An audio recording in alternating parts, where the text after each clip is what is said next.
Hello SamZoneবাসী, কি খবর সবার? আশা করছি বেশ ভালো রয়েছেন। ফাইনালি আপনাদের জন্য ড্রোনের ভিডিওটা নিয়ে আসলাম। আমার কাছে মনে হয়েছে কম বাজেটের মধ্যে সবচাইতে ভালো ড্রোন এটা অবশ্যই হতে পারে, কারণ এর ভিডিও কোয়ালিটি যথেষ্টই ভালো রয়েছে। সো যারা কিনা একটু ব্লগিং করেন এবং চান কম টাকার মধ্যে একটি ড্রোন কিনবেন যেটার ভিডিও ফুটেজ আবার কাজে লাগানো যাবে, তাদের জন্য মনে হয় এইটা বেশ ভালো একটা প্যাকেজ হতে পারে।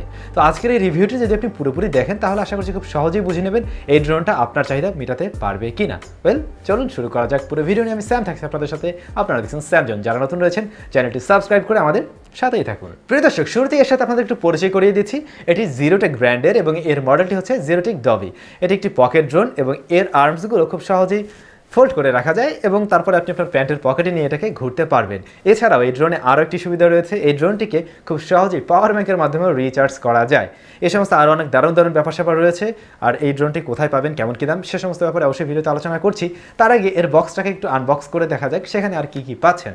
তো প্রথমেই আপনি পেয়ে যাবেন ড্রোনটি, যেটা ফোল্ড অবস্থায় থাকবে। এরপর আপনি পেয়ে যাচ্ছেন ইউজার ম্যানুয়াল গাইড, তারপরে রয়েছে এর চার্জারটি, একটি কেবল এবং এর ব্যাটারির একটি হোল্ডার, যার সাহায্যে আপনি চার্জ করবেন আর কি। তো এই ধরনের জিনিসই এর বক্স আপনি পেয়ে যাচ্ছেন। ওয়েল, এবারে আমরা জানবো এর বিল্ড কোয়ালিটি কেমন রয়েছে। ড্রোনটি মূলত প্লাস্টিকে তৈরি, তবে এর প্লাস্টিক কোয়ালিটি যথেষ্টই ভালো পাবেন। আর এর যে আর্মসগুলো রয়েছে এগুলো বেশ শক্তপোক্ত। আমার মনে হয় না যে বড় রকমের কোনো ক্র্যাশ না হলে এগুলো ভাঙার কোনো পসিবিলিটি রয়েছে। ড্রোনটিতে যে মোটর ব্যবহার করা হয়েছে তা ব্রাশলেস, যার ফলে অনেক লংজিভিটি অবশ্যই পাচ্ছেন। প্রোপেলারগুলোও যথেষ্ট শক্তপোক্ত। আমি অলরেডি দালানের সাথে কয়েকবার ঘষা লাগিয়েছি, দালানের রং উঠে গিয়েছে, তবে এর কোনো সমস্যা হয়নি, শুধুমাত্র একটু ক্র্যাক পড়েছে। এই হচ্ছে এর মূলত বিল্ড কোয়ালিটি। এবারে আমরা আসছি এর ক্যামেরাতে। এই ড্রোনটির এত ছোট হলেও এত কম দামি হলেও এর ক্যামেরাটি কিন্তু বেশ ভালো। এখানে আপনারা পেয়ে যাচ্ছেন 4K-তে ভিডিও রেকর্ড করার সুবিধা এবং 1080p-তে ভিডিও রেকর্ড করার সুবিধা।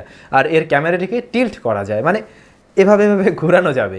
তো এই ক্ষেত্রে আপনি এটাকে 90 ডিগ্রি অ্যাঙ্গেলে নিতে পারছেন, 45, 60 ডিগ্রি, বিভিন্ন অ্যাঙ্গেলে আপনি রেখে ভিডিও শ্যুট করতে পারছেন, যার ফলে আপনি যে কোনো পজিশন থেকে যে কোনোভাবেই ভিডিও শ্যুট করতে পারছেন। তবে একটা সমস্যা যে এর ক্যামেরাতে গিম্বেল পাচ্ছি না।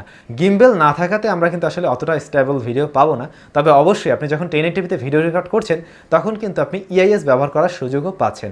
সেই ফুটেজগুলো অবশ্যই বেশ স্টেবল। আর 4K-তে ভিডিও রেকর্ড করলে কিন্তু স্টেবিলাইজেশন পাচ্ছেন না। তবে আপনি চাইলে ভিডিও এডিট করার সময় একটু স্টেবল করে নেবেন, দেন এটা ইউজেবল অবশ্যই হয়ে যায়। তো মূলত এই ড্রোনটিতে 13 মেগাপিক্সেলের একটি ক্যামেরা দেওয়া হয়েছে, যার ভিডিও কোয়ালিটি যথেষ্টই ভালো রয়েছে এবং আসলে ইউজেবল। আমরা যদি JZRC X12-এর সাথে কম্পেয়ার করি, যার দাম কিনা এর চাইতেও ডাবল রয়েছে, প্রায় ডাবল, তো ওইটার চাইতে এর ভিডিও ফুটেজ অবশ্যই ভালো হবে। JZRC X12-এ আমরা সেখানে হয়তো বা গিম্বেল পাচ্ছি, বাট ভিডিও কোয়ালিটি আসলে ইউজেবল না। কিন্তু এইটার ভিডিও সত্যি ইউজ করার মতো। আমি লাস্ট কিছুদিন আগে বরিশালে গিয়েছিলাম এবং সেখানে গিয়ে বেশ কিছু ভিডিও করেছি। কয়েকদিনের মধ্যে আমাদের উইথ স্যাম চ্যানেলটিতে একটি ব্লগিং ভিডিও দেওয়া হবে, সেখানে আপনারা এর অনেক ফুটেজ পেয়ে যাবেন। আশা করছি তখন আরও ভালো করে বুঝতে পারবেন এর ভিডিও কোয়ালিটি আসলে ইউজেবল কি না। ওকে, এবার আমরা জানবো ফিচার সম্বন্ধে। এই ড্রোনটিতে GPS সিস্টেম ব্যবহার করা হয়েছে, যার ফলে খুব সহজেই স্মুথলি এটাকে ফ্লাই করা যাবে এবং আপনি খুব সহজেই কন্ট্রোল করতেও পারছেন। এরপরে ড্রোনটিতে আমরা ফিচার হিসেবে যা পাচ্ছি, যেমন ট্র্যাকিং মুড রয়েছে, কোনো একটা অবজেক্টকে খুব সহজেই সে ট্র্যাকিং করতে পারে। আপনি দৌড়াচ্ছেন, আপনার পিছন সে উড়ে ভিডিও শ্যুট নিতে পারবে। এছাড়া আপনি এক জায়গায় দাঁড়িয়ে আছেন, আপনার চারিপাশে ঘুরে ভিডিও শ্যুট নিতে পারবে। শর্ট মুড রয়েছে, মানে শর্ট ভিডিও মুড রয়েছে। সেটা এমন হতে পারে যেমন আপনি এটাকে 45 ডিগ্রি অ্যাঙ্গেলে ক্যামেরা রেখে আপনি জাস্ট শর্ট মোডে ফ্লাই করে দিলেন, ড্রোনটা ঠিক 1 মিনিটের দূরত্বে ধরুন চলে যাবে এবং সেখান থেকে সে শট নিয়ে আবার চলে আসবে। তো 1 মিনিট আসলে এটা যত দূরে যায় তাতে এটাকে আর দেখা যায় না। তো এই ধরনের বিভিন্ন সুযোগ রয়েছে। এছাড়া ড্রোনটিকে যখন আপনি ল্যান্ড করতে চাচ্ছেন, সেটাকে আপনি গ্রাউন্ডে ল্যান্ড করতে পারছেন, পাম ল্যান্ডিংয়ে ল্যান্ড করতে পারছেন। তো এই ধরনের বেশ কিছু সুযোগ সুবিধা রয়েছে এবং একই সাথে ড্রোনটিতে আপনি ফ্লাই করার সময় সেট করে দিতে পারেন রিটার্ন হোম। এটা একটা ভালো ফিচার। এর কাজ হচ্ছে ড্রোনটি ধরুন আপনি ফ্লাই করছেন, কখনো চার্জ শেষ হয়ে গেল বা রেঞ্জের বাইরের দিকে চলে যাচ্ছে, তখন এই ড্রোনটি অটোমেটিক্যালি তার নিজের হোম পয়েন্টে চলে আসবে। অর্থাৎ যে জায়গা থেকে আপনি ফ্লাই করেছিলেন ও অটোমেটিক ওই জায়গায় চলে আসবে যখন কিনা দেখবে ওর আর চার্জ নেই। তো এইভাবে কিন্তু ড্রোনটা হারিয়ে যাওয়া থেকে রক্ষা পাবে।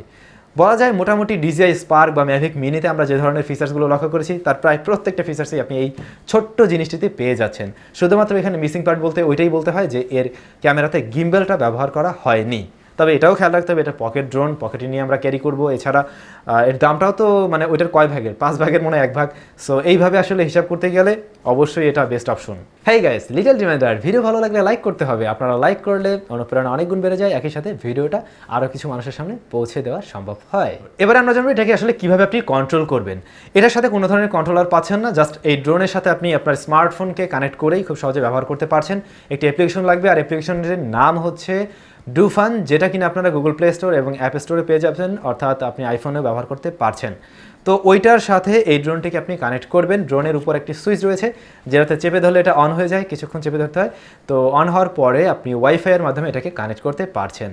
এবারে কানেক্ট হয়ে গেলে আপনার মোবাইলের স্ক্রিনে সেখানে আপনি ট্রিগার লক্ষ্য করবেন এবং তার মাধ্যমে খুব সহজেই আপনি এটাকে ফ্লাই করতে পারছেন।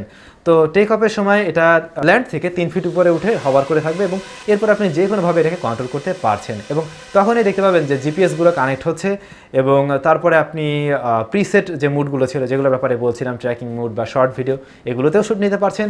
এছাড়া আপনি চাইলে নিজেও ম্যানুয়ালি কন্ট্রোল করে করেও ভিডিও শ্যুট নিতে পারছেন। তো আপনার মোটামুটি ভিডিও রেকর্ড টেকর্ড যদি হয়ে যায়, এরপরে আপনি চাইলে মোবাইল ফোনের মাধ্যমে এর থেকে আপনার ফোনেই ওর ভিডিও ফুটেজগুলো ট্রান্সফার করতে পারবেন, আর ডাটা কেবলের মাধ্যমে ট্রান্সফার করা যায়। এবারে আমরা আসছি এর ব্যাটারিতে।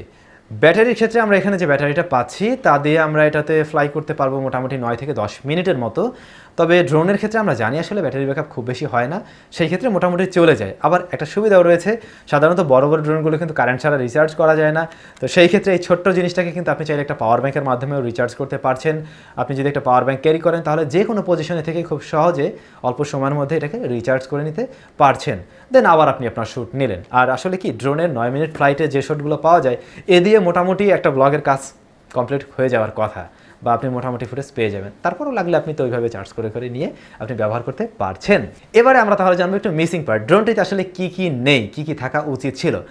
এইটাতে আসলে বেশ কিছু সেন্সর ব্যবহার করা হয়েছে, যেমন ধরুন এটা পাম ল্যান্ড করার জন্য নিচের দিকে ক্যামেরা রয়েছে, তারপর এখানে আল্ট্রাসনিক সেন্সর রয়েছে, নিচে যখন নামছে গ্রাউন্ডের কাছাকাছি চলে আসলে কিনা সেটা সে সেন্স করতে পারে। তবে এর ক্যামেরা, সামনের ক্যামেরার আশেপাশে কোনো ধরনের সেন্সর ব্যবহার করা হয়নি যে সামনে কোনো অবজেক্ট আছে কিনা। ধরুন এটা উড়ে যাচ্ছে আর সামনে একটা গাছ, তো উড়ে উড়ে গিয়ে যদি এটার সাথে টাক খায় তাহলে তো ধাক্কা খাওয়ার সাথে সাথে এটা ক্র্যাশ করবে, ভেঙে যেতে পারে।